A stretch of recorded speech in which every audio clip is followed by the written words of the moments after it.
Alam mo ba kung bakit hindi ka kayang tiisin ng magulang mo?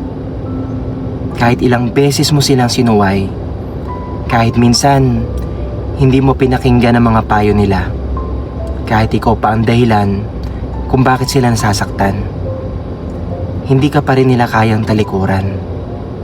Kapag ikaw ang nagkamali, sila ang nasasaktan. Kapag ikaw ang nahihirapan, sila ang nag-aalala.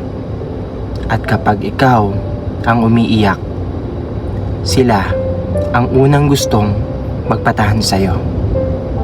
Ganyan ang puso ng isang magulang.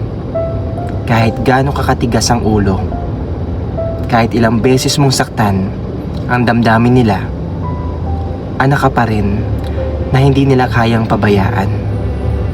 Dahil ang pagmamahal ng magulang hindi sinusukat sa kung gaano ka kabait, kundi sa katotohanang ikaw ang anak nila.